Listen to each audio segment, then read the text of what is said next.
Hey my loves, welcome back to my channel. Thank you so much for if this is your first time here, you are welcome. Please do not forget to click on your subscribe button. Subscription is free on here.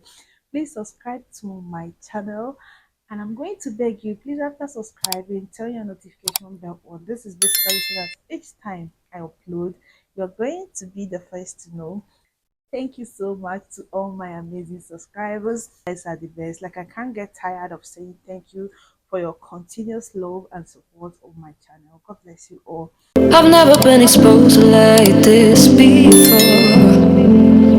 I've said this severally on my channel that if you are a Nigerian living in Ghana, there are so many shocks that you feel like there are so many culture shocks, there are so many things that are being done differently in Ghana. At times you'll be asking yourself, like, but why? Why is it done this way back home? Do you understand? So Nigerians living in Ghana expresses how they feel seeing that during Ghanaian election, people were number one, they were walking freely. Like people, despite the fact that there is an election going on, people still go to their businesses, people open their shops, sell, buy without fear of the unknown. If it's in Nigeria, once it's election, everybody already know that it's going to be a big deal. Like election in Nigeria is such a big deal that you will stock your house for like 3 days, even up to 1 week. You have to stock your house because you do not know what happens next. So, as a Nigerian experiencing election in Ghana for the very first time, I just want to share my legit experience with you guys. Okay, so yesterday I was all over the place. I was like, hey, tomorrow is election. What am I going to eat since I didn't cook anything? So I was like, I was just thinking it's just going to be like the same way it is back home in Nigeria. So I was like, maybe I'll just go get food and keep in the fridge so that today I could just microwave it or something. But I kind of got busy, and then I was like, let tomorrow come. Anyhow. I have something in the fridge already. So I'm like, even if I don't get any other thing else, I'll just make do with what I have. So now this is today. And I wake up and there's noise outside. I'm like, what's this noise? Maybe there's, issues or something. And then I'm like, okay, let me just have my bath and then just go downstairs and peep and see what's going on. So by 9, I had my bath. I went downstairs. The first thing that shocked me was the shops downstairs were open, like normal day. People were just going about their business, and I'm like, what? I had to go. I was just asking questions. Did they cancel the elections or something? Because look, we know, like, see, back in Nigeria, it's crazy. Election day, they got basically like three categories of people. One, we have the people who we say they take the risk to go and vote. Risk in the sense that anything can happen. Guys, like usually it's a very crazy day. Anything can happen. So it's like you're taking the risk to go vote because you have to like watch your back, constantly watching your back. Two, we have the people who would just like stock up. They would stock up. They would like stock up, before that day because they don't want to go anywhere. They don't want to step outside of their house. So if they're going to be doing anything, if you're going to be observing, it's going to be on TV. Just sit down and watch TV. Oh wow! So this is what's happening here. So aside that, nothing. Then the third category, the ones who will be like, I'm not voting, neither do I want to stay in my house. So we're just going to be all over the place, we're just going to be causing trouble or observing or ready to run, stuff like that. Like it's crazy back home.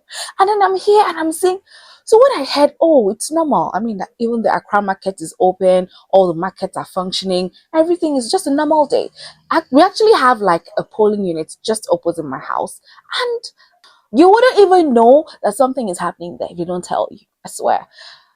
Unlike in Nigeria, where you get to see all policemen all over the place, just doing their stuff. There's nothing like that here. It's just very peaceful. Then I'm like, okay, there's a station very close to my house, right? A station, like, yeah. So I'm like, okay, let me go and see if really they're actually boarding to like, different parts of town. And I went there for real. It's just normal. Domi, Domi, Madina, Madina, Accra, Accra. No. And I'm like, then all the shops and people selling food, I was worried that they won't come out today. They are there selling. You see the crowd. In fact, it's like they have like 2 times the crowd today. I'm like, what? So like for me, it's actually a very genuine experience because I've never like experienced this here before here in Ghana, and it's just so beautiful to see. So I actually went to make a post somewhere, and then I made a post about what I'm saying actually, and then someone was like, oh, a Ghanaian was like, well, that here in Ghana, that they just fight about, the parties and elections just online and on TV and on radio. But in real life, they're brothers, they're okay. There's no real fight anywhere. It's just talk, talk, talk. Wow, that is how it should be. Have the arguments, talk. But I mean, there should be no bloodshed. There should be no quarrels as such, fighting and all of that. So yeah, it's actually very beautiful to see. So yeah, I'm loving the experience. Duh. Just take a look at this comment. You see the part where she said she came to sit with me at the shop the whole day, and she was so emotional that she teared up, seeing how peaceful the whole atmosphere was, that she said, telling me a story of how her father was injured on election day and how till now her father uses wheelchair. You see, the thing is, okay, she was happy that you made me also very happy and all of that. Now the thing is, when some Nigerians share some things, right? It sounds cliche. It sounds like, hey, we're making these things up, or it sounds like we're exaggerating. That's how it comes across us. Trust me, I know, but that's not it. That's not it. I mean, go through the comments very well. Take your time. You're actually going to see like some comments made by Nigerians appreciating the same thing and also saying the same thing I said. For me, it was my very first time, and I was so shocked that I just had to put it out here. So it's my decision to want to do that. I was so stunned. I mean, I think the first reaction I made was to send a voice note to my cousin, and I'm like, see what's going on, right? And I was like, nah, this is not enough. I think I have to like put this out there, and that was why I made the video. So it's crazy. There's a whole lot of things that go on during Nigerian elections that now we've taken them to be normal. So yeah, so we come to somewhere else and we're expecting the same thing. Look at the lady trying to say that she wants to stack up her house for 3 days. You see what I was saying? The 3 categories, right? The people who will stack up and all of that. So you see, she belongs to that. She belongs to that group. So yeah, so that's the first thing, that sense of survival. I want to just survive. How do I survive today? How do I survive this election? I'm also going to be reading like some of the comments, all right, from Nigerians, so you get what I mean. So Noel Stevens says, exactly my observation. Nigeria election day is 24 hours sit at home. If you're traveling, you travel before the day. Ghanaians should be grateful for the peace. You need to see NPP and NDC campaign together. Like, guys. Okay, this is my 4th time. This is from Pretty_Dara. This is my 4th time experiencing Ghana election as a Nigerian living in Ghana. It's always like that. Very peaceful. My mom was telling me to be careful, and I was telling her the election here is very peaceful. It's not violent. You see. Sammy says, exactly. I'm still in shock. I planned on staying indoors all day, but everyone was going out. I stepped out to see it was just a normal day. I swear, like, guys, you understand. The rules in Nigeria election: don't ever tell anybody the party you're going to vote in. Let it be between you and God. Even for you to come out with your voter's card is another challenge, guys. I swear. And there's something too I've also seen in the comments about the song, the victory song that comes at the end of the win, called Soloku. Soloku. I hope I'm pronouncing that right. So they're like, the shock, and okay, someone said, and the shocking thing is that with the Soloku, no one belongs to any party anymore. We all belong to the winning team with our different party shirts. That's more funny. And trust me, oh, I love Ghana. This is just beautiful.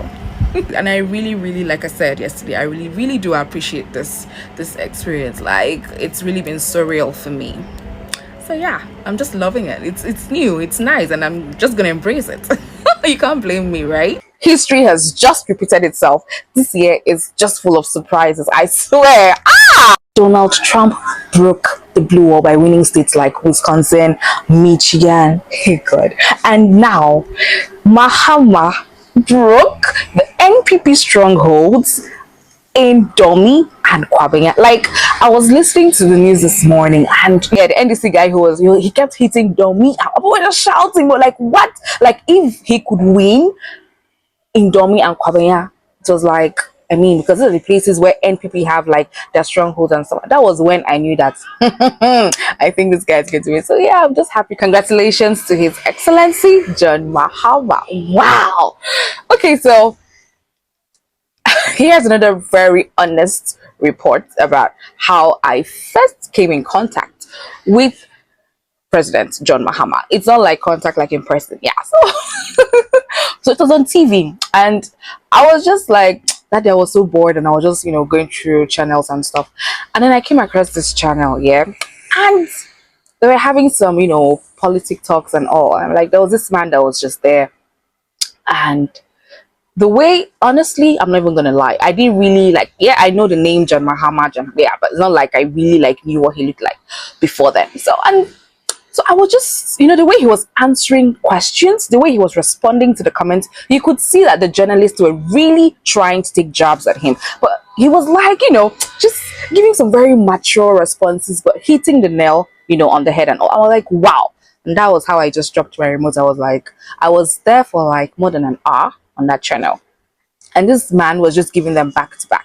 And I was like, nah, I need to know who this person is. And at the end, I just saw John Mahama, blah, blah. So yeah, that was probably when he was doing his campaign. And I was like, wow. And I'm like, that was how I decided. I was like, I wish I could vote. If I was going to ever vote, I'll vote for this person. Like, he just won my heart like that. And then, I was just reaching out to different friends. And so I'm like, are you guys going to vote? Are you guys going to vote? Who are you voting for? They're like, oh, I'm supporting NDC. I'm supporting, most of them supporting NDC. I'm like, I really wish I could vote. I really would love to vote for this man. So that was how this man just got my attention like that. He's a very intelligent person. I know and I want to believe that his intentions too are, genuine. Congratulations to NDC. Congratulations, everyone. Let's all hope for the best. History has just repeated itself. This year is just full of surprises, I swear. Donald Trump broke the blue wall by winning states like Wisconsin, Michigan, hey God. And now Mahama broke the NPP strongholds in Domi and Kwabenya. Like, I was listening to the news this morning, and yeah, the NDC guy who was, he kept hitting Domi. We were just shouting, but like, what? Like, if he could win in Domi and Kwabenya, it was like, I mean, because of the places where NPP have like their strongholds and stuff. That was when I knew that I think this guy's going to win. So yeah, I'm just happy. Congratulations to His Excellency John Mahama. Wow. Okay, so here's another very honest report about how I first came in contact with President John Mahama. It's not like contact like in person, yeah. So it was on TV, and I was just like that day I was so bored, and I was just going through channels and stuff, and then I came across this channel, yeah, and they were having some politic talks and all. And like there was this man that was just there, and the way, honestly, I'm not even gonna lie, I didn't really like, yeah, I know the name John Mahama, yeah, but it's not like I really like knew what he looked like before then. So I was just, the way he was answering questions, the way he was responding to the comments, you could see that the journalists were really trying to take jabs at him. But he was like, just giving some very mature responses, but hitting the nail, on the head and all. I was like, wow. And that was how I just dropped my remote. I was there for like more than an hour on that channel. And this man was just giving them back to back. And I was like, nah, I need to know who this person is. And at the end, I just saw John Mahama, blah, blah. So yeah, that was probably when he was doing his campaign. And I was like, wow. And I'm like, that was how I decided. I was like, I wish I could vote. If I was going to ever vote, I'll vote for this person. Like, he just won my heart like that. And then, I was just reaching out to different friends. And so I'm like, are you guys going to vote? Are you guys going to vote? Who are you voting for? They're like, oh, I'm supporting NDC. I'm supporting, most of them supporting NDC. I'm like, I really wish I could vote. I really would love to vote for this man. So that was how this man just got my attention like that. He's a very intelligent person. I know and I want to believe that his intentions too are, genuine. Congratulations to NDC. Congratulations, everyone. Let's all hope for the best. From my last video, I said something, okay? I said President Mahama reveals that he's in Nigeria. I see a lot of comments on that post saying that I'm deceiving my followers, okay? I was just teasing you, like when you listen to me, like when you listen to me in that video, I was like, hey, we Nigerians are rejoicing because Ghanaians president is a Nigerian. You all know that there is no how a Ghanaian president can be a Nigerian. And even from the video is just right there, okay? You will see the video where he also said this himself, that it was his stepmother that is a Nigerian. Okay, that doesn't make him a Nigeria. He's a Ghanaian. You guys know that there's no how Ghana can make a Nigerian their president. So you guys should sometimes you just calm down, okay? Don't take everything at heart. We've been on this channel for a long time, and I don't expect you to act like that. Like whenever you see such thing, okay, you just watch the video carefully and know when somebody is teasing you and when somebody is actually serious. There is no how John Mahama can be a Nigerian and he's leading Ghana. Well, if that makes you so sad because I see all your comments, I'm really sorry about that. It will happen again. Please stay with me on my channel. I love you so much. Bye.